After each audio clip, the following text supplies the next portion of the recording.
So I would like to welcome everybody, all attendees and panelists, to this webinar of the ABC Working Group together with Access to Land. First, there's some housekeeping. So attendees, audio and video are disabled. But you can submit all your questions via the Q&A function at any time, and they will be answered after the presentations. As you are aware, this session is recorded, and the length of the webinar is 1.5 hours. And we have the agenda here. As you can see, we have a welcome words, and then we have 3 presentations. Then a discussion about possible convergence of the organization Access to Land with Eurosite, and then we discuss next steps. So I will stop sharing. And the first presentation is from the director of Eurosite, Harm. So the virtual floor is yours. Thank you very much, Sophia, also for moderating this session, and welcome to everyone. It's a bit strange because usually when we have such a small group, we have a different meeting form that we are able to see each other. But today we will do a webinar form. So indeed, as Sophia said, you can ask your questions and have your recommendations through the chat Q&A buttons. I will start with a short presentation about Eurosite and the ABC Group, just to give a bit of a background of what Eurosite is. And the whole purpose of this event, as Maarten also just mentioned before the meeting, is to get to know each other, to know what Access to Land is doing, and how it is functioning, and how we can cooperate in the near future. So I'll share my screen first, if it works.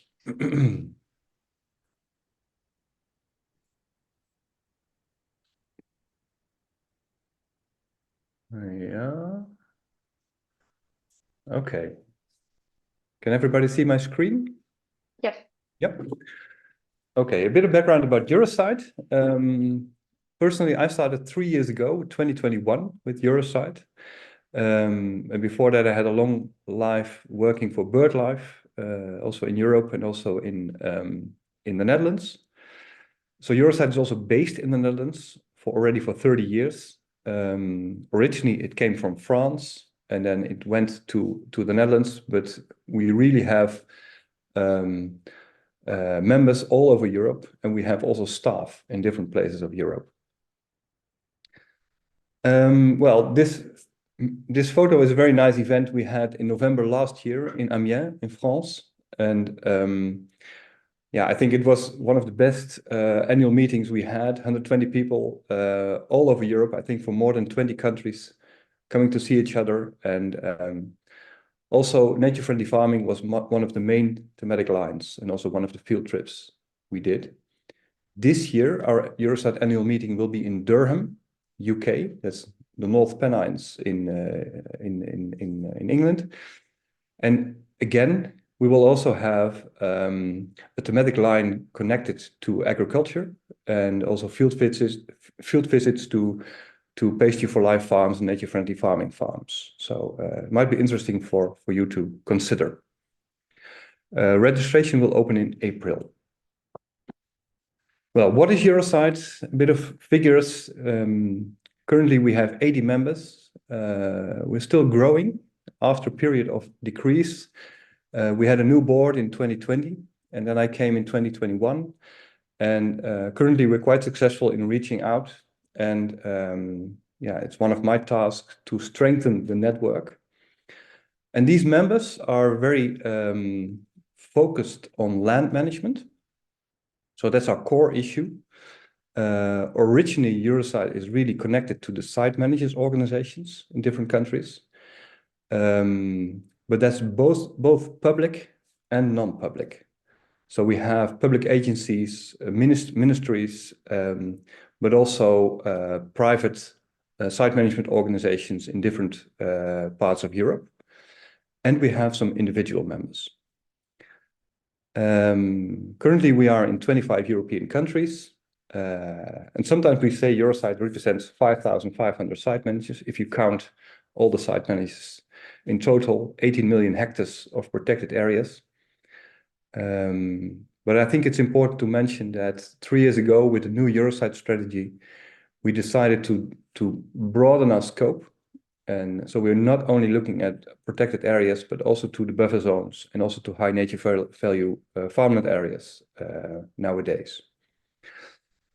We have a board, members all over Europe. We have council members. Every nation has a council member within Eurosite. We have currently 9 staff. And very important, we have 9 strategic partners. These are quite diverse, and I want to mention 2 of them. One is the European Landowner Organization, a very important one for us because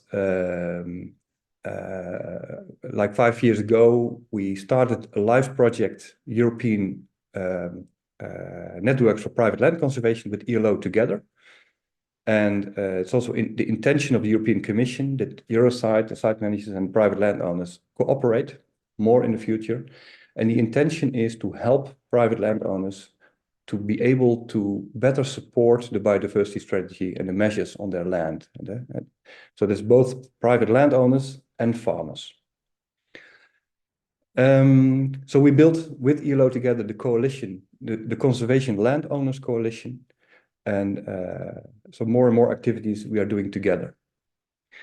And another very important one is also the international land conservation, because through Eurosite we are connected to the International Land Conservation Network that's based in Lincoln Institute in Massachusetts in the USA. And so Eurosite is the kind of European chapter of this international organization. And this gives us access to a global network of people working for land management and biodiversity. And the very interesting thing is that in the USA, of course, they have different regulations and also different incentives for private landowners to be able to support biodiversity measures on their land. And the European Commission is very interested to learn from other parts of the world to see if these regulations and frameworks could be interesting for our member states. And we are in the middle of that process of trying to investigate what are the options here.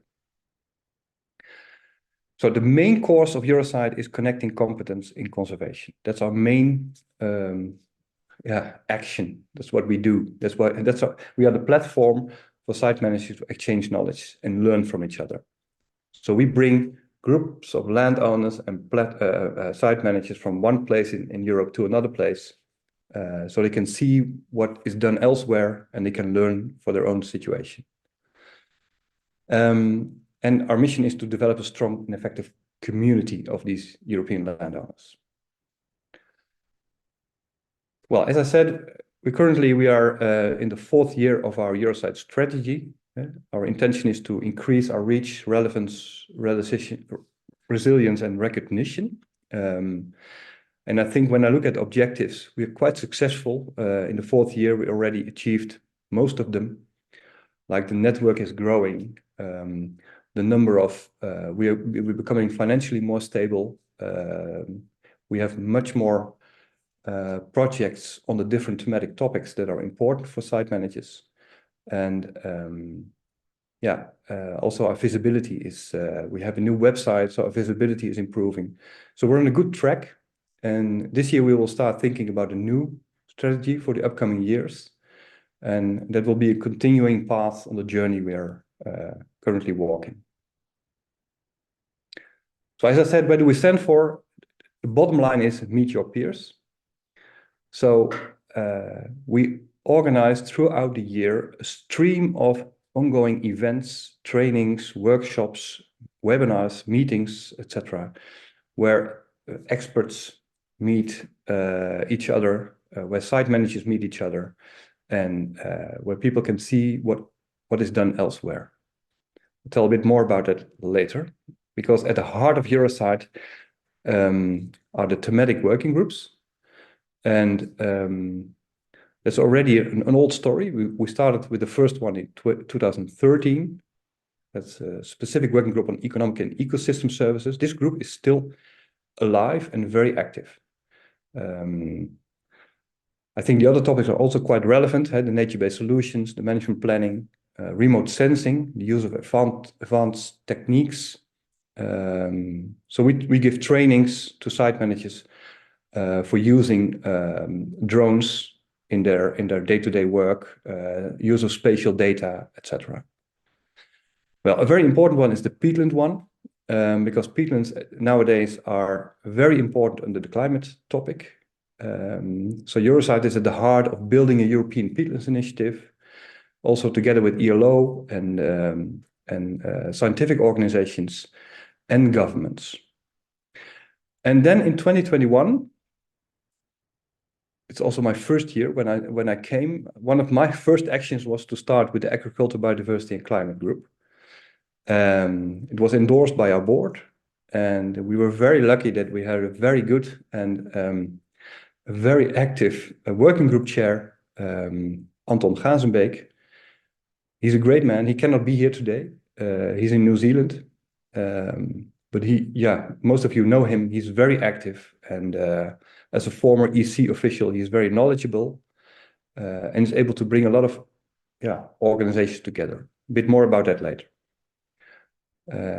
So currently we have 9 quite active working groups, and all these working groups come together, and what they do is they organize these kind of exchange moments, but they also do funding and development, project development together. So it's interesting to be connected to one of them. There's often a picture I use. So what are the services that Eurosite provides for its members? We are the travel agent, the trainer. You cannot see it, but at the right, it's the advocate. Although I have to say, advocacy is not our main goal. Right? It's not why we on Earth. We always support. We are part of the European Habitats Forum. We always support publications and missions that are telling the story of the European Commission, willing to enhance biodiversity in Europe. A broker role is an important role for Eurosite. The expert and the librarian. Currently, we are preparing a second so-called sister website of the current Eurosite website. We changed our website into a storytelling, more storytelling platform.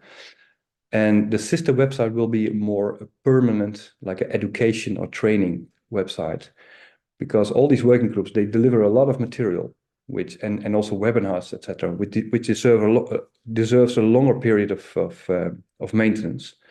So that's why we create that one at the moment. It will be launched this year. Well, then finally, 2 slides about the ABC group itself. I'm very happy the way that it went the last 3 years, because more and more nature-friendly farming organizations and farming experts from different parts of Europe attended our events and were connected to what is done. So I think at a certain point in time, we had more than 20 organizations in more than 20 countries in Europe connected in this group. And most of them are really working on mentoring and peer-to-peer exchange programs, mostly on a regional scale. And what we would love to do is to bring that to a European scale, and so people can learn from each other. So currently our project development is also in that direction. So try to set up a kind of mentoring system in a good and educational proper way, but it's really focused on a practical approach where one farmer tells another farmer how it can be done. So we know that, for example, from the UK, Pasture for Life has excellent examples of projects where farmers more experienced farmers in organic or nature-friendly farming, it can also be more mainstream farmers, are taking 2 younger farmers under their wings and help them to make a transition. Well, for me, that's one of the most important things we could do as Eurosite. Whenever I leave Eurosite in the future, and I can say that we have helped young farmers to make a transition to a nature-friendly farming, I would be already very, very happy. We also organize a lot of webinars and workshops and also field visits. And these webinars are always thematically based, like market-based solutions, carbon farming, working with our pesticides, etc. So these kind of stories we bring to the world. And our intention is to give farmers a platform to share their story. And my main lesson is also what I learned already previously in my life, that the farmer is really willing to listen to knowledge. He's dying for knowledge, but it's very important the way it is told and who is telling it. And so we really keep an eye on that. Yeah, that's the story about the ABC Group. I think it's important that currently we are because Eurosite receives a very small operating grant from the European Commission to do its activities. We are not able to support 9 working groups and all the work, etc., with such only a small operating grant. So that's why we look at project development, and already having this network in place gives us the opportunity to look at different funding schemes, but also to the private sector.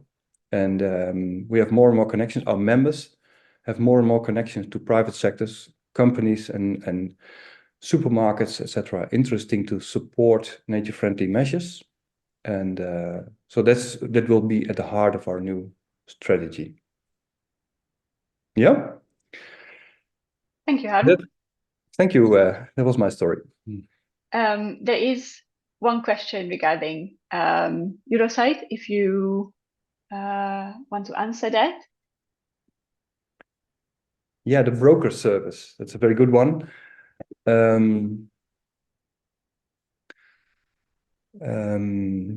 Maybe the basic is that our members, the Eurosite members, the nature management organizations are really interested in sharing knowledge on an international scale. So what we do is we bring them into contact over transborder, bring them into contact with other parts of Europe, and so we have a lot of thoughts about how we could increase the impacts of our work on nature conservation and of our members. So these ideas are converted into projects. For example, when I started in 2021, Eurosite, we are asked for consortia a lot. Yeah. Really, really a lot. So we did a lot of project developments in 2021, going all sides, and it was a good lesson for me, because in 2022 we only did say around 10, and then all these 10 were granted. And last year exactly the same. All our project evaluations were granted, because apparently we touch upon the right issues. Peatlands, nature-friendly farming. We bring in the land management perspective. That's a very interesting perspective, because it's really actions on the ground. So our role is to bring people together, to bring organizations together, and to help project development. That's one role. That's in looking in the direction of EU funds mostly of the time. And then we have another role in the direction of the private sector, which is much more complicated, because it's much more individually. And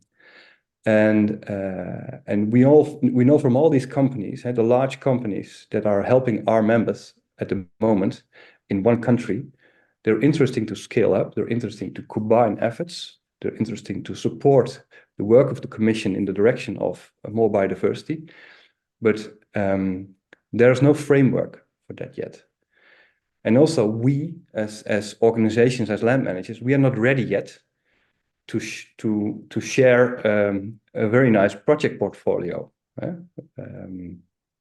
Maybe as an example, a few years ago, I got a question from a very large organization in the US. They want to invest in nature restoration in Europe.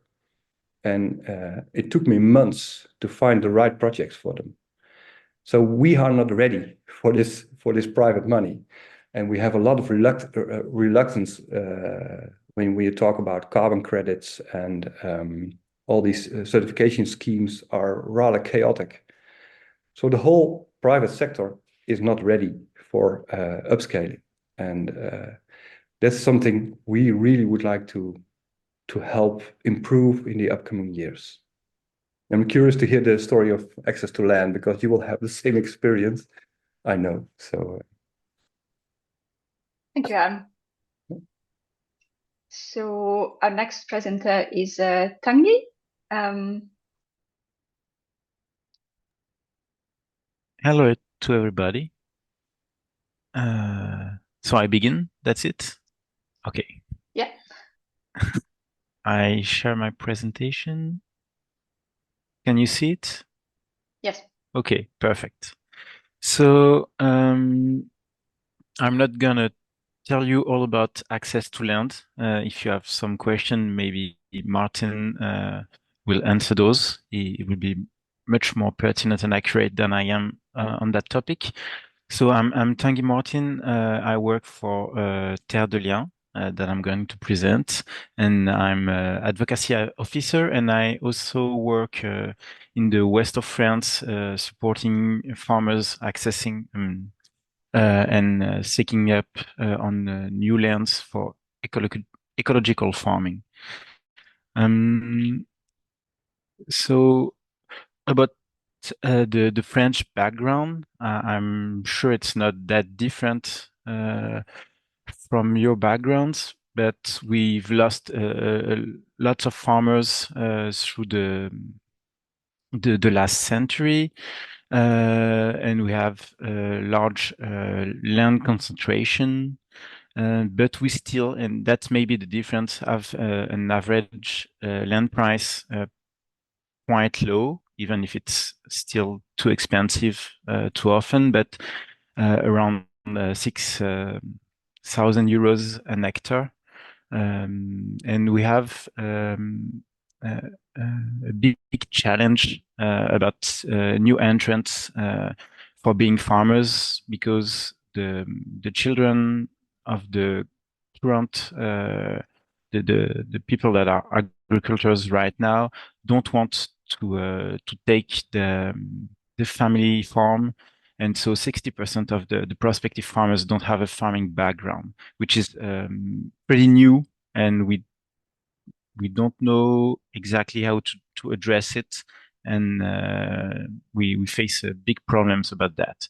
And as we have lost farmers, we also have lost lots of biodiversity, birds, insects, etc. And there is a link between the numbers of people taking care of the land and the biodiversity, obviously. What we do at Terre de Liens, we are working on the idea of informing and mobilizing citizens, supporting new entrants in the farming careers. We also acquire and manage farmlands in the idea they should be commons, and we rent them to farmers. I'll talk about that later. We also try to work with local authorities, and we also have advocacy programs at different levels.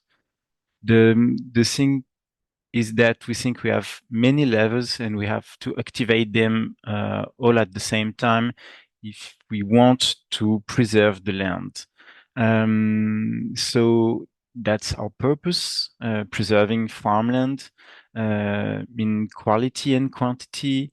The idea is to decommodify farmland, make it as possible as a common, and then find the peasants that will care for that land and that can rent it to, so they could preserve it and develop agroecological farming.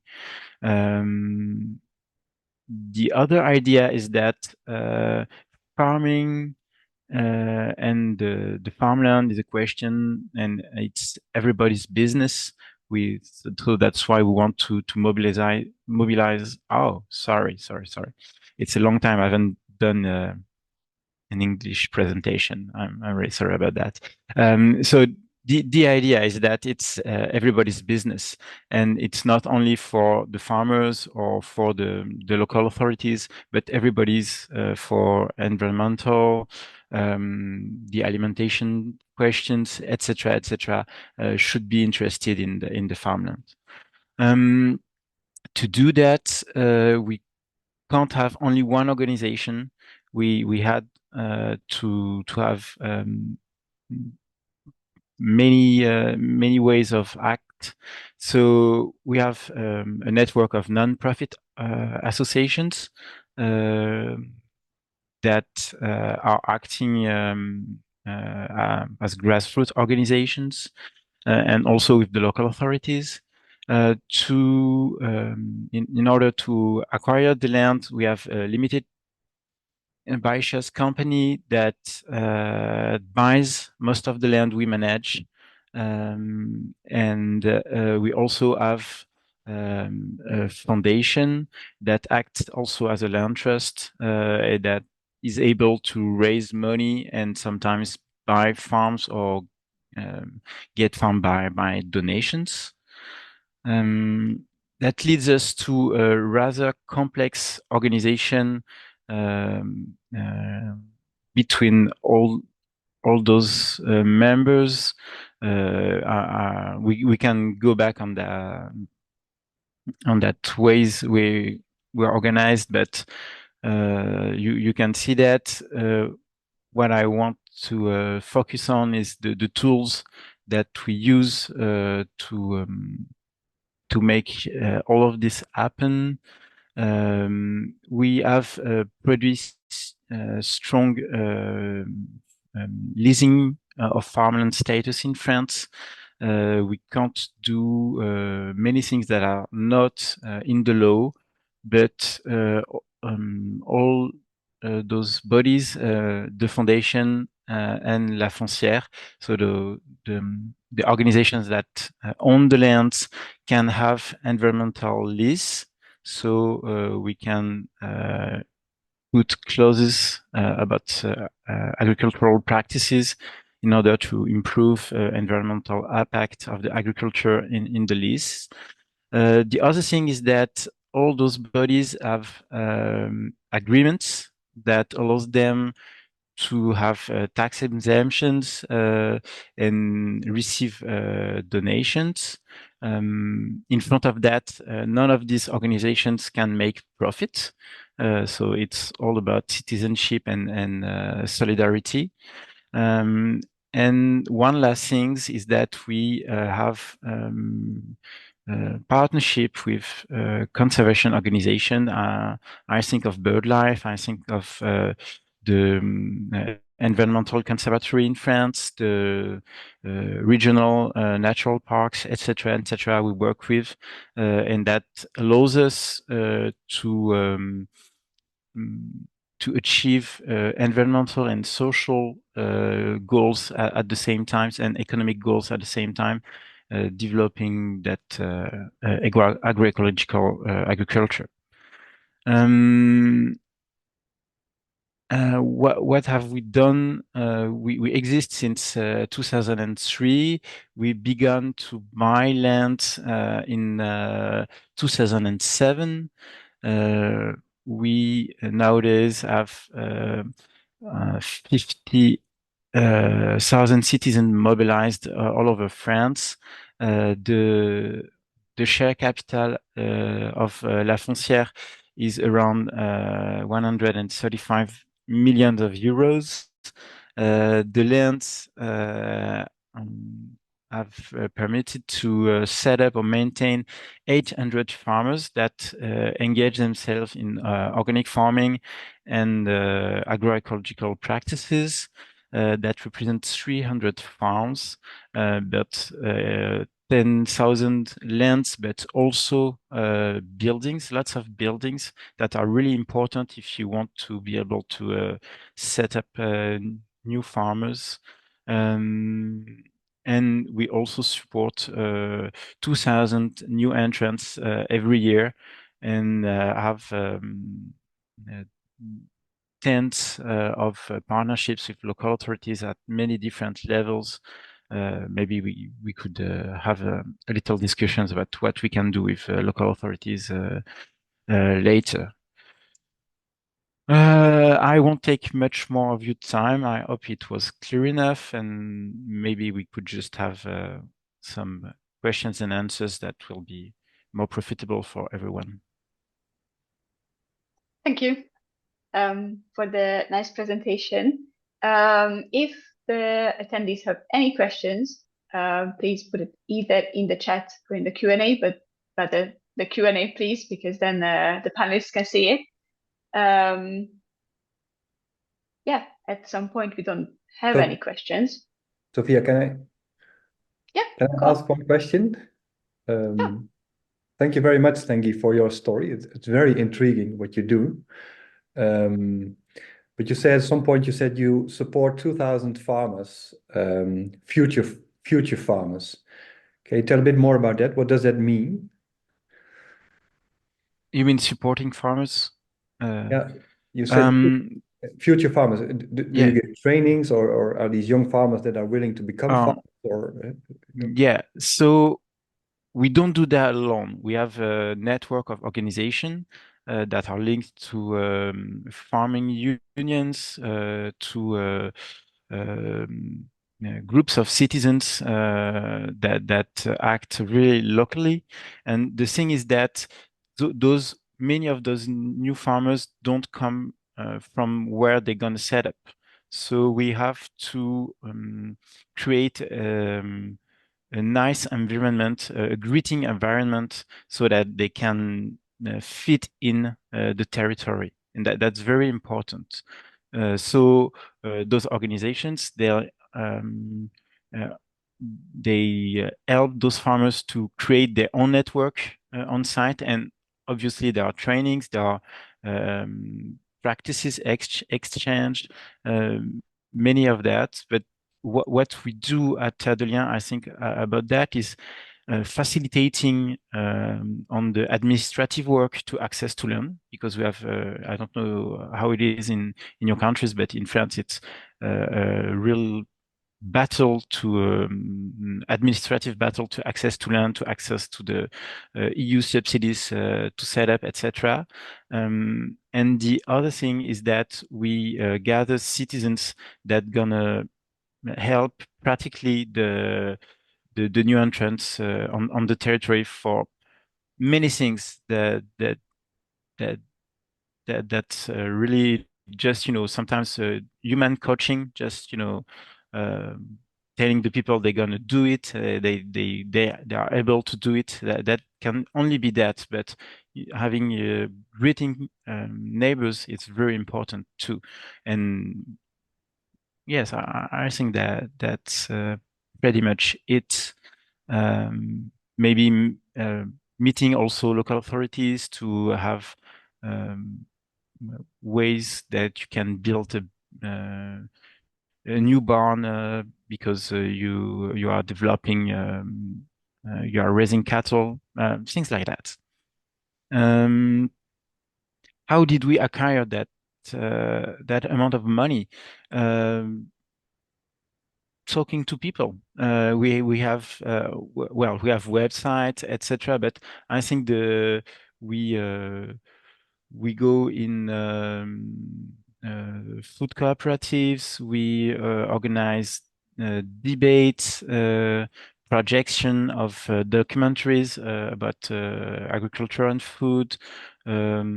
So we go meet people and we explain them that if they have few money, they can put it in the foncière, maybe instead of everywhere else.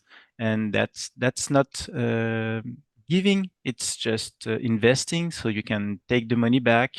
And um, uh, after the 2010 financial crisis, making sense of your money has been a pretty strong driver for the people we talk to.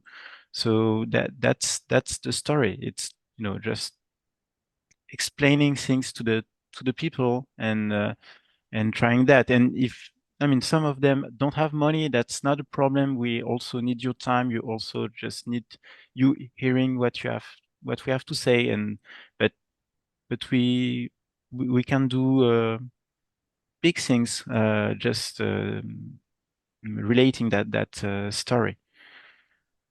A peasant and a farmer. That's a good question. That's very hard to answer because I know the vocabulary is very tricky in translation. We can speak about small scale farmer. I think I try to use farmer as I say agriculteur in French. That meaning people that is living from agriculture. I would we use paysan, so peasant farming in French, in order to describe people um, that want to uh, really to live by the land, for the land, at a small scale, that want to live from their work. That might be bizarre to say such things, but many of farmers in France, they are living from their capital. They're investing a big capital when they become farmer, and then they sell it at the end of their career, and they hope that there will be a difference between the capital when they come in and when they come out. And I think that's the way the farming is proceeded in most of European countries, and that way of thinking is leading to land concentration, to simplification of agriculture, and against the social life in the countryside, and the biodiversity. So that's maybe the difference we can make when I say peasant and farmer. But a peasant is a farmer, obviously.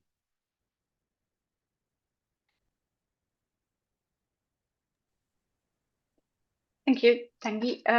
Maybe there's another question you can answer about whether it's sorry. just private people or also companies and financial institutions investing.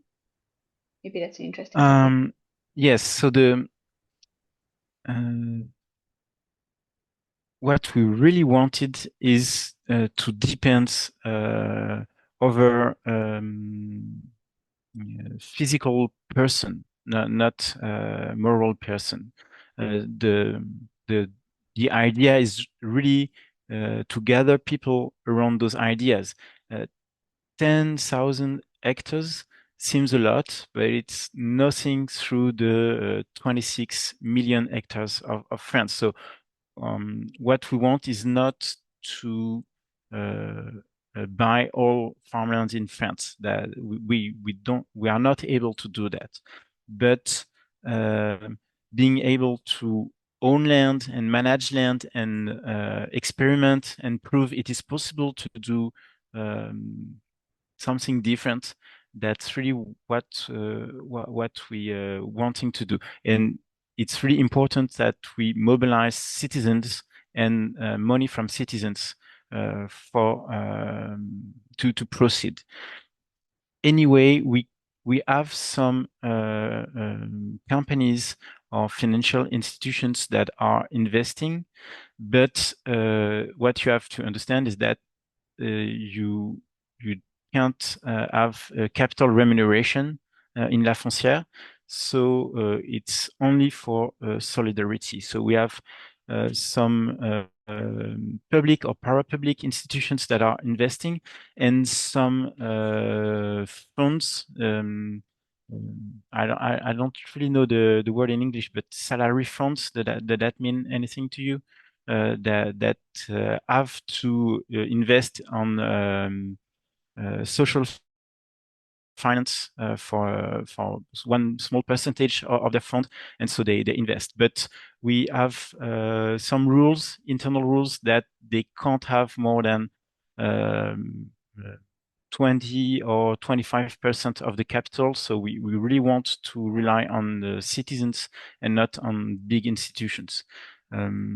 The idea also is that we decommodify land, so we don't sell the land at the end. So we are not looking for um, some to make profit on selling back the land. Yes, I think that's it. And we're a bit skeptical about carbon farming or compensations. That's not the economical model we want to we want to create. And I won't go much further on that, but that's not the way we're going. Thanks. Thank you for all the answers in such detail. So the next presenter is Martin. Yes. Hello. So first of all, I would really love to thank you for the organization of this meeting. Let's say that it's only recent that we got into contact with Eurosite, and that is framed actually in our intention to develop advocacy in the Access to Land network. And when we realized that if you want to do advocacy, you also need to create more coalition. We started to reflect on coalition partners, and one of the first we thought of was Eurosites on the European level. And I will explain why that is after having first explained a bit what is the Access to Land network. So I'll explain in 3 steps. First, the genesis, then the identity of the network, and then we'll have a look at the objectives. I'll try to make that as short as possible because we are moving quickly towards noon. To make it very brief, everything started in 2012, formally, let's say. There have been contacts throughout Europe before 2012, but in 2012, it was also the year that in Belgium we set up Terre en Vue, which is very much inspired on the model of Terre de Liens. So it is also a cooperative company that is gathering, saving money from people to buy farms and thereby facilitate access to land. And we also have this NGO that hosts the staff, and then a foundation that allows us to gather money in the foundation. So in 2012, we thought, well, starting a new initiative without looking at other countries would be a bit silly, because there's a lot of information and experience. And so with Terre de Liens, Terre en Vue, and other organizations such as in Germany, Regionalwert AG, Rurbans in Catalonia, Xarxa as well in Catalonia, and quite a few other organizations, even far away, like in Lithuania, there was Viva Sol.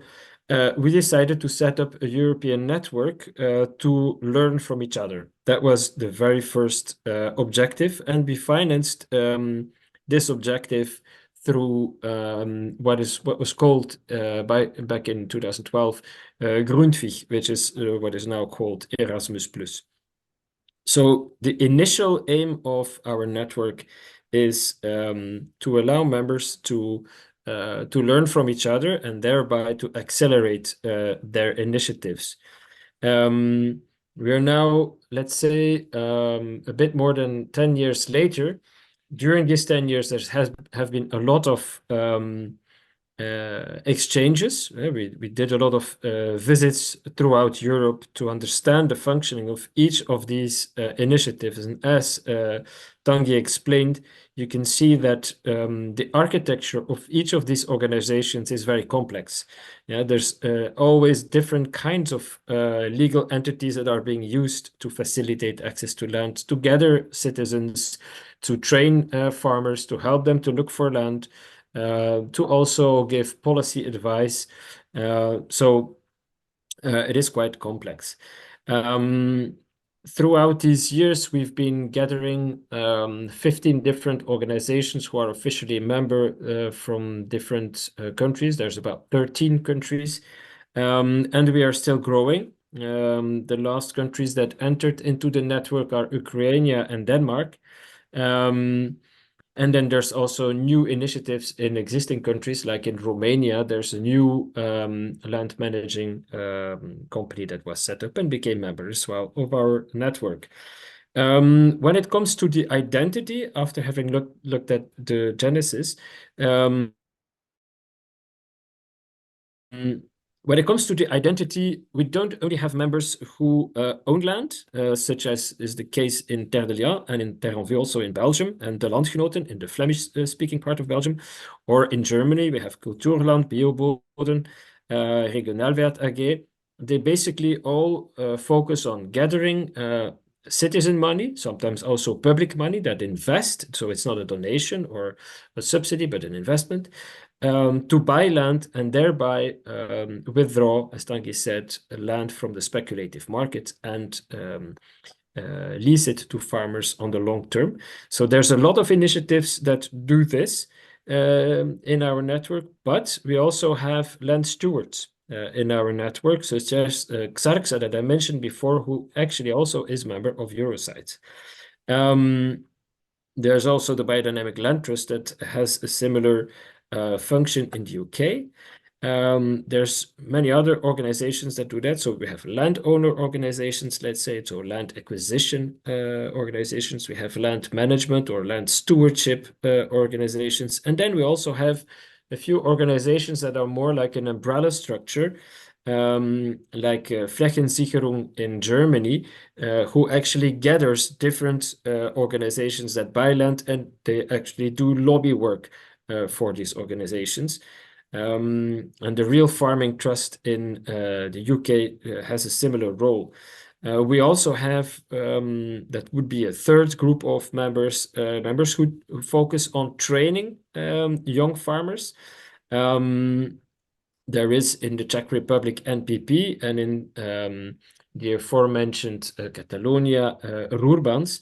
So there's really, let's say, a whole universe of different organizations, but if we put them into categories, I would say that there's basically these four types, let's say, of organizations: landowners, land stewards, training organizations, and umbrella organizations. And sometimes, of course, there is a mixture of these approaches inside of one organization, such as Terre de Liens. They do almost all of these different activities.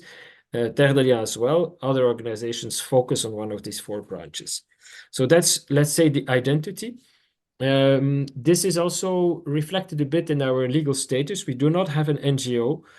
We are an informal network for the moment.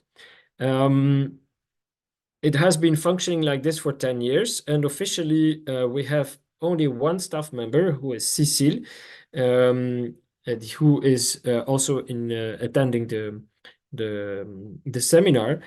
She is on the payroll of Terre de Liens, who is one of the biggest organizations in our network.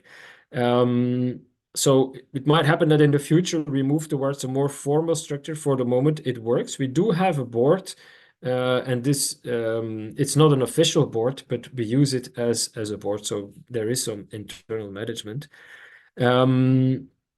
So these are some elements in a nutshell. When it comes to our objectives, first of all, as I said, we focus on exchanging experience between the members. We are starting to professionalize our communication. we have two subjects on which we focus, one being local authorities and the other one being advocacy. Yeah, we've noticed that while working together with local authorities, we can have a big impact on access to land, and that local authorities means is essentially municipalities and inter-communal organizations. And when it comes to advocacy, we set up a project called UPSOL, which is a project that actually aims at professionalizing our advocacy skills, because we've been working a very, let's say,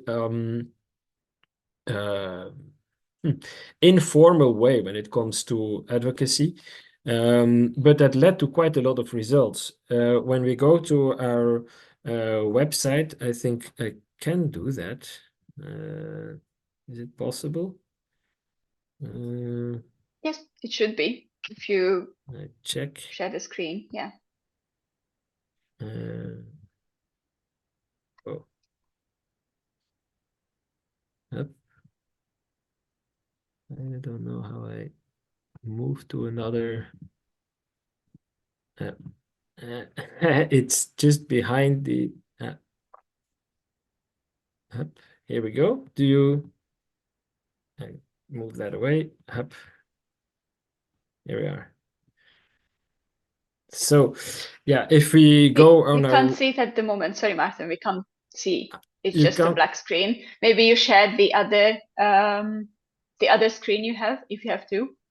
No, I only have one screen, but Oh, maybe you can stop sharing and then start sharing yeah, again. I will stop sharing. It doesn't matter. I'll just put in the chat if I find it. No. It's next to the share screen button. Should be. Whiteboard, is that it? No, it should be called chat. So No. you have share screen and then next to it No, there it's should a be bit further. It's hidden. Oh. Okay. Yep. So if you look at our website, accesstoland.eu, there is actually a place where we stock all our resources. And there we have a lot of case studies, good practices, a directory in which we give information about every country and what initiatives we have. So the last 10 years, we've been producing quite a lot of reports. We've reacted also to European initiative reports, for instance, and we did a lot of case studies. And one of them is focused on young farmers, which is maybe an intersection between a lot of our organizations. We indeed want more chances for young farmers because one of the reasons why the Access to Land Network members exist is because we noticed that there is a very urgent, a very quick decline of the number of farmers throughout the whole of Europe. To give an idea, in Belgium, we have, when we started in 2012, we had 43 farmers per week that stopped farming. And if we had continued at that pace 20 years later, which is thus in a little less than 10 years, there wouldn't be no more farmers, or maybe just one or two big farms per province in Belgium. So generational renewal is a very big issue. And now I come back to why we contacted Eurosites.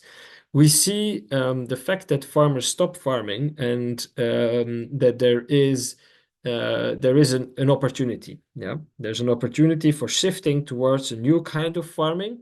There's two ways. We can work together with existing farmers and help them to make the transition, which is a very hard process, but it's possible as well. And we've got a nice couple of examples throughout of Europe where we've been facilitating this transition, always, as Tanguy explained, collaborating with other organizations.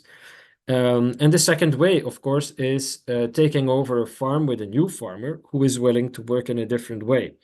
As there is more and more farmers stopping to farm, there's more and more opportunities to use also this second pathway to transition.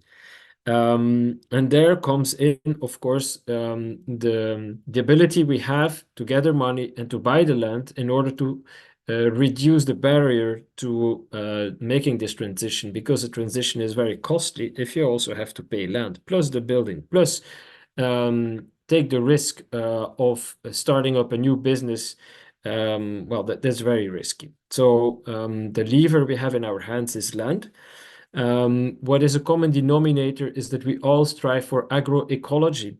So we all our members strive for integrating as much as biodiversity as possible in their farms, as much convergence with environmental objectives, collaborations with environmental organizations. So it's very clear that we share common objectives. So what we noticed, and that's to make the transition to the last reflection, when we made our tour towards different politicians, one of the last one we saw was Frans Timmermans just before he left office as European Commissioner. We explained our objectives of the Access to Land network, and in the end he said, it was like in the corridors, he said, Martin, look, what you're explaining to us is actually exactly the same thing as what we are as commissioners trying to realize. But the problem is that there is huge lobby groups, and one of the biggest ones is called Copa Cogeca. It's like the biggest European farmer union. They're lobbying so hard that there's no way to get all the transition oriented rules through. So his conclusion was, if you want to have a weight on European legislation and really be sure that transition becomes an issue, you have to make more coalition, make people collaborate, and be as strong as this European umbrella union. Of course, that's extremely ambitious because they have a lot of means. They are connected to banks. They are connected to pharmaceutical industry. We don't have the same means, but one thing that we have is a landscape of a lot of organizations. And what we witnessed is that farmer-oriented organizations and environmental organizations are very much, very often not collaborating and even struggling. Whereas they could become very strong coalition partners to realize their common objectives. So when we thought, okay, if we want to do lobby on and advocacy on the European level, and as we are oriented towards agroecology, the first thing we should do is get interested in who are these environmental organizations and how can we develop a common vision so that we can have an impact on European legislation. And apart from that, of course, as well, how can we learn from each other, from each other's practices, from each other's failures, from each other's internal organization, communication, and so on. So that's of course also very interesting. So yeah, that's more or less what I wanted to share with you. I see it's 1:12, so I'm just in time. Yeah. So yeah, thanks for the for have reached out to us, and if there's questions, I'll be very happy to answer, of course. Thank you. I would like to thank the panelists and also the attendees for attending. It was a really fruitful conversation, I think, and I'm really interested in the next steps and how it will all unfold. So thank you all for joining, and